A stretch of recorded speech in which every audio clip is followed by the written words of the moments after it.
नमस्कार दोस्तों, स्वागत है आपका हमारे चैनल पर। आज हम बात करेंगे भारत की सबसे पवित्र और जीवनदायिनी नदी गंगा नदी के इतिहास की। गंगा नदी केवल एक जलधारा नहीं, बल्कि भारत की आत्मा है। धार्मिक, सांस्कृतिक और ऐतिहासिक दृष्टि से गंगा का महत्व अपार है। गंगा का उद्गम उत्तराखंड के गंगोत्री ग्लेशियर से होता है। इसे भागीरथी नदी भी कहा जाता है।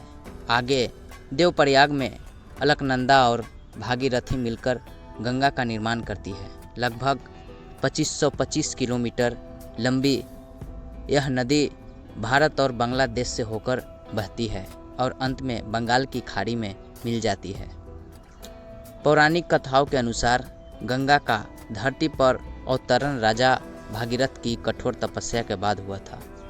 भगवान शिव ने अपनी जटाओं में गंगा को धारण करके उनके वेग को शांत किया और इस प्रकार गंगा पृथ्वी पर अवतरित हुई।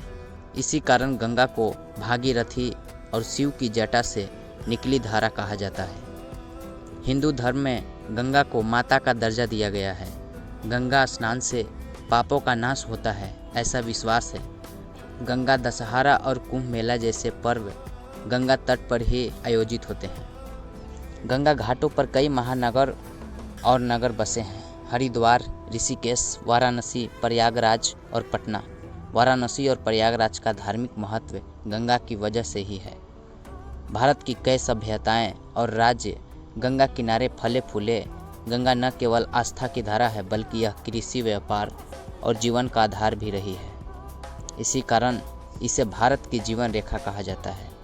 आज गंगा नदी करोड़ों लोगों की जल आवश्यकताओं को पूरा करती है, लेकिन प्रदूषण और अव्यवस्थित उपयोग से यह खतरे में भी है। सरकार ने नमामि गंगे जैसे अभियान शुरू किए हैं ताकि गंगा को फिर से स्वच्छ और निर्मल बनाया जा सके। गंगा नदी हमें केवल जल ही नहीं देती, बल्कि जीवन, संस्कृति और आस्था का अमूल्य संदेश देती है।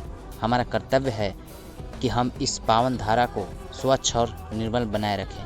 अगर आपको वीडियो पसंद आया हो तो कमेंट में ज़रूर बताएं। धन्यवाद।